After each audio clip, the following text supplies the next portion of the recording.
Hai, Assalamualaikum warahmatullahi wabarakatuh.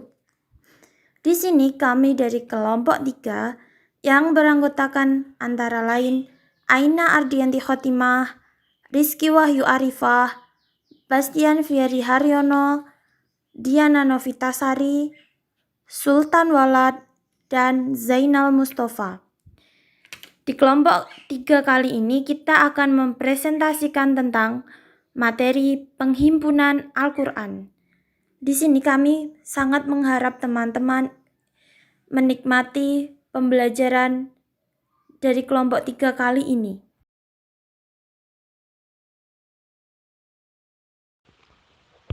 Penghimpunan Al-Quran pada zaman Nabi Muhammad SAW terbagi menjadi dua, penghimpunan dalam arti menghafalnya dan juga penghimpunan dalam arti menulisnya.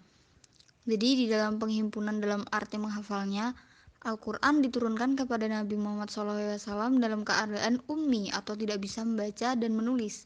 Maka Nabi lebih fokus dalam menghafal dan menghayati makna agar ia dapat menguasai Al-Quran.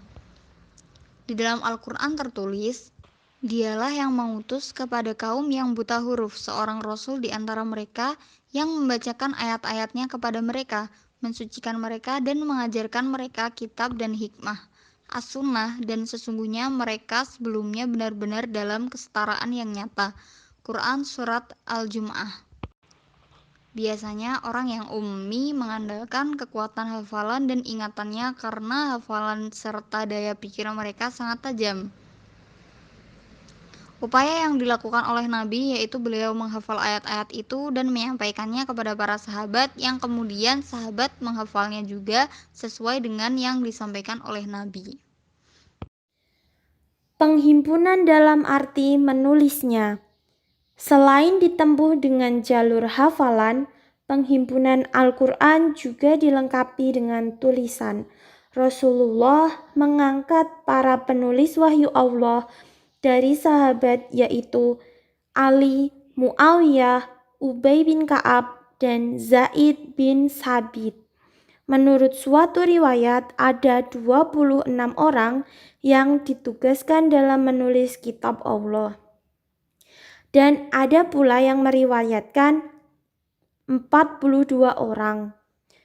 Rasulullah memerintahkan sahabat menulis Al-Quran agar memperkuat catatan dan sebagai dokumentasi. Al-Quran juga ditulis dengan penuh kehati-hatian. Biasanya alat yang digunakan untuk menulis adalah pelepah kurma, kepingan batu, kulit hewan, daun, kulit kayu, dan tulang binatang. Para ulama juga sepakat bahwa pengumpulan Al-Quran adalah tauqifi ataupun menurut ketentuan. Yang dimaksud di sini adalah menurut ketentuan yang telah dibawakan oleh Jibril kepada Nabi Muhammad. Penghimpunan Al-Quran masa Abu Bakar. Setelah wafatnya Nabi Muhammad SAW, beliau kemudian digantikan oleh Abu Bakar yang sekaligus menjadi khalifah pertama sepeninggal Rasulullah. Pada awal pemerintahan Abu Bakar, banyak permasalahan yang terjadi. Salah satunya yaitu banyak umat Islam yang murtad dan kembali kepada agama nenek moyang mereka. Selain itu, ada juga Musailamah Al-Kadzab yang mengakui dirinya sebagai nabi. Abu Bakar menunjuk Khalid bin Walid untuk memimpin dan melawan para pembangkang tersebut. Dan terjadilah perang di Yamamah pada tahun 12 Hijriah.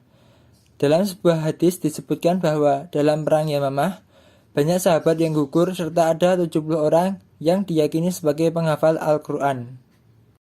Setelah sepeninggalan 70 penghafal Al-Quran ketika perang, Umar bin Khattab menghadap Abu Bakar untuk mengajukan usul agar mengumpulkan dan membukukan Al-Quran, karena dikhawatirkan akan musnah. Karena jika hanya dihafalkan akan semakin banyak para qari atau penghafal Al-Quran yang berkurang karena wafat ketika perang. Abu Bakar pada awalnya ragu untuk mengumpulkan dan membukukan ayat Al-Quran, karena Rasulullah tidak memerintahkan untuk melakukan hal tersebut. Namun akhirnya Abu Bakar setuju dan merealisasikan usul dari Umar bin Khattab. Abu Bakar dan Umar bermusyawarah untuk menunjuk Zaid bin Sabit, yaitu penulis wahyu yang ahli pada zaman Rasulullah. Zaid bin Sabit ditunjuk oleh Abu Bakar mengingat kedudukannya dalam qiraat, penulisan, pemahaman, dan kecerdasan serta kehadirannya pada masa pembacaan Rasulullah SAW yang terakhir kalinya. Sumber utama pengumpulan Zaid bin Sabit berasal dari hafalan para sahabat dan ayat Al-Quran yang ditulis saat zaman Rasulullah. Hal ini terbukti pada surat At-Taubah ayat 128 dan 129 yang belum dituliskan karena naskah asli belum ditemukan. Kemudian beliau menemukan naskah asli pada Abu Husaimah al-Ansari dan baru menuliskannya pada mushaf Al-Quran yang dia buat. Pengumpulan disaksikan oleh saksi yang adil untuk memastikan keaslian catatan dalam pengumpulan ayat-ayat Al-Quran. Zaid memerlukan waktu kurang lebih sekitar 1 tahun untuk mengumpulkan dan selesai sebelum Abu Bakar wafat. Mushaf Al-Quran yang sudah jadi disimpan oleh Abu Bakar dan diserahkan kepada Umar bin Khattab ketika beliau meninggal. Semeninggal Umar bin Khattab, mushaf Al-Quran diberikan kepada putrinya, yaitu Hafsah bin Umar. Bentuk karakteristik penulisan Al-Quran pada masa Abu Bakar sebagai berikut. Pertama, seluruh ayat Al-Quran dikumpulkan dan ditulis dalam satu mushaf berdasarkan penelitian yang cermat dan seksama. 2. Meniadakan ayat-ayat Al-Quran yang telah mansukh. 3. Seluruh ayat Al-Quran yang ada telah diakui kemutawatirannya. 4. Dialek Arab yang dipakai dalam pembukuan ini berjumlah 7 qiraat, sebagaimana yang telah ditulis pada kulit unta pada masa Rasulullah. Penghimpunan Al-Quran pada masa Utsman bin Affan. Utsman bin Affan adalah khalifah ketiga menggantikan khalifah kedua yaitu Umar bin Khattab. Saat Utsman bin Affan menjabat menjadi khalifah, Islam tersebar luas hingga ke daerah Syam atau Syria dan Irak. Suatu ketika saat perang menaklukkan Armenia dan Azerbaijan, Hudzaifah bin Al-Yaman memberitahukan kepada Khalifah Utsman bin Affan bahwa di kalangan kaum muslimin di beberapa daerah terdapat perselisihan pendapat tentang qiraat Al-Quran. Beberapa menganggap qiraat mereka lebih baik, begitu juga dengan orang lain yang menganggap qiraat mereka paling baik. Dan karena perselisihan itulah, Hudzaifah mengusulkan untuk segera menyalin dan memperbanyak Al-Quran yang telah dihimpun pada masa Abu Bakar, yang kemudian segera dikirimkan ke beberapa daerah kekuasaan Islam untuk diperbanyak. Kemudian segeralah Khalifah Utsman bin Affan meminta mushaf yang ada di tangan Hafsah, istri Rasulullah SAW, untuk disalin dan diperbanyak. Kemudian Utsman membuat panitia khusus dan menunjuk Sa'id bin Tsabit sebagai ketua panitia yang beranggotakan Abdullah bin Zubair, Sa'ad bin Al-Ash, dan Abdurrahman bin Al-Haris. Mereka termasuk orang-orang yang dapat dipercaya oleh Utsman bin Affan. Dan tugas panitia khusus ini ialah membukukan Al-Quran, yaitu menyalin lembaran-lembaran yang telah dikumpulkan pada masa Abu Bakar menjadi beberapa mushaf. Dalam pelaksanaan tugas ini, Utsman menasihatkan supaya yang pertama yaitu mengambil pedoman kepada bacaan mereka yang hafal Al-Quran. Kemudian yang kedua adalah jika ada pertikaian antara mereka mengenai bahasa atau bacaan, maka haruslah dituliskan menurut dialek suku Quraisy, sebab Al-Quran itu diturunkan menurut dialek mereka. Setelah tim yang ditunjuk selesai menaskahkan Al-Quran, kemudian mushaf-mushaf tersebut disebarkan ke berbagai daerah Islam, yaitu ke daerah Makkah, Suriah, Basrah, Kufah, dan satu mushaf di Madinah untuk Utsman sendiri. Mushaf inilah yang dinamakan Mushaf Al-Imam atau Mushaf Utsmani yang menjadi mushaf resmi dan digunakan oleh seluruh umat Islam di dunia. Dan untuk mushaf yang tidak resmi, Khalifah Utsman bin Affan memutuskan untuk membakar mushaf-mushaf tersebut untuk menghindari pertikaian di kemudian hari. Upaya pencetakan mushaf Al-Quran dari masa ke masa. Sejarah tentang pencetakan Al-Quran sangat penting bagi umat Islam khususnya karena Al-Quran adalah kitab pedoman bagi umat Islam di seluruh dunia. Bagaimanapun, sejarah tentang pencetakan Al-Quran termasuk pembelajaran yang sangat penting bagi umat Islam yang tidak boleh ditinggalkan.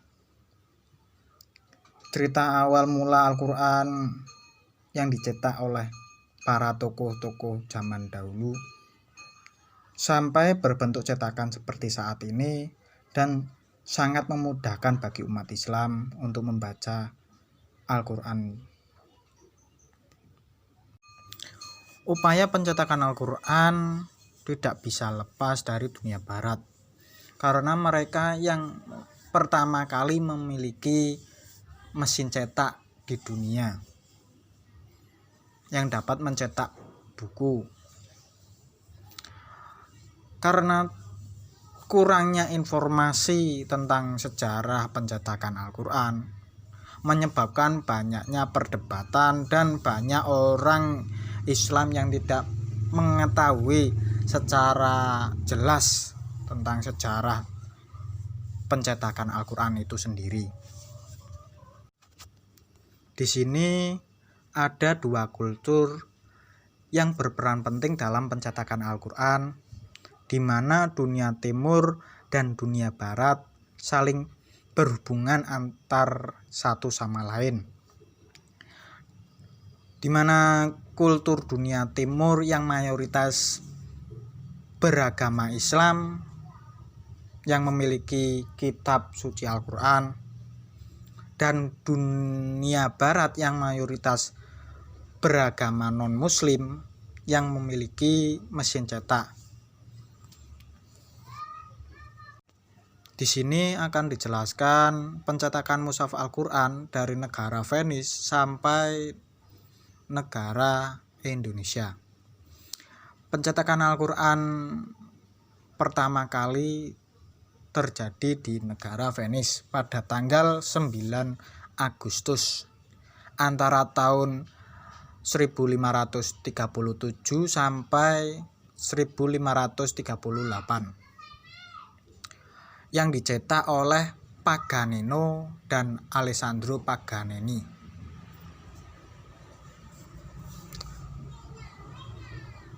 Al-Quran cetakan Paganino dan Alessandro Paganini diduga hilang dan hanya ditemukan salinannya saja oleh Angela Nouveau. Al-Quran yang dicetak oleh Paganino dan Alessandro Paganini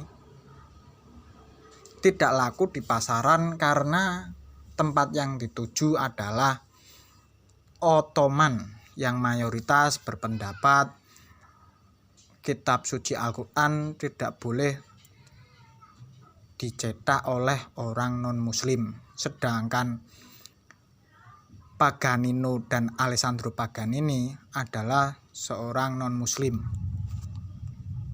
Selanjutnya, pencetakan mushaf Al-Quran di negara Hamburg terjadi pada tahun 1652 sampai 1692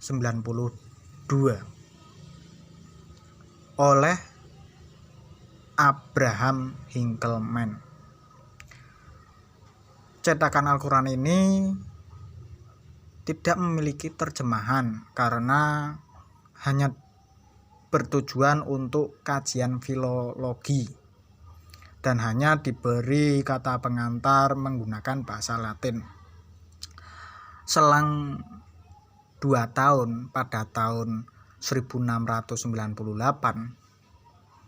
muncul cetakan yang bertujuan untuk melengkapi Al-Quran cetakan Abraham Hinkelmann yang dicetak oleh Ludovico Marasi.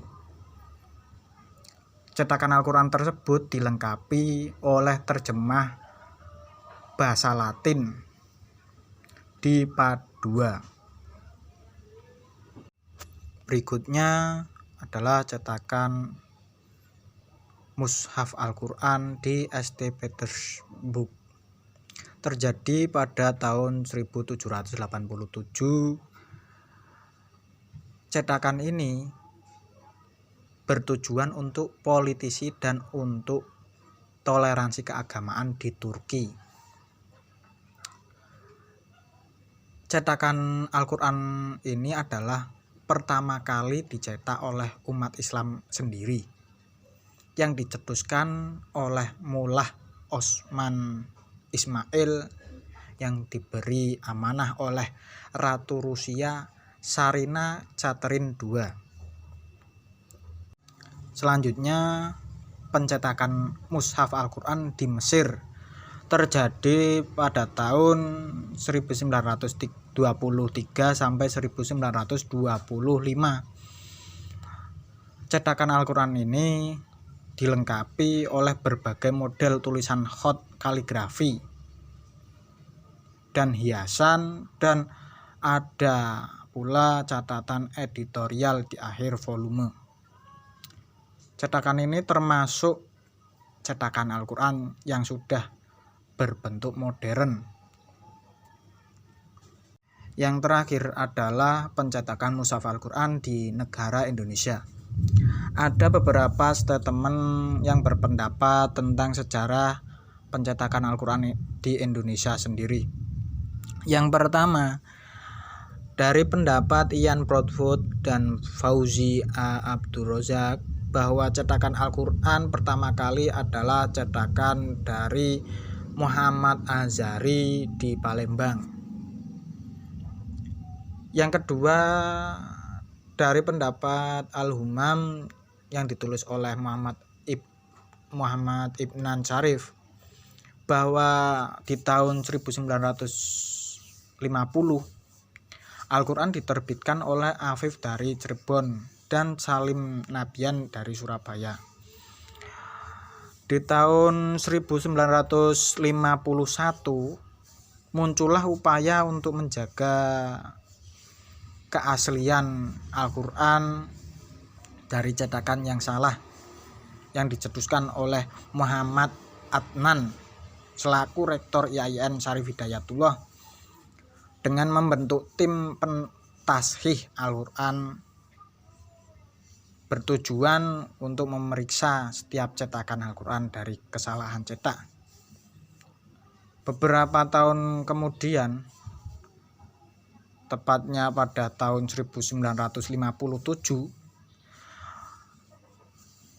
Menara Kudus mencetak Al-Quran pojok yang bertujuan untuk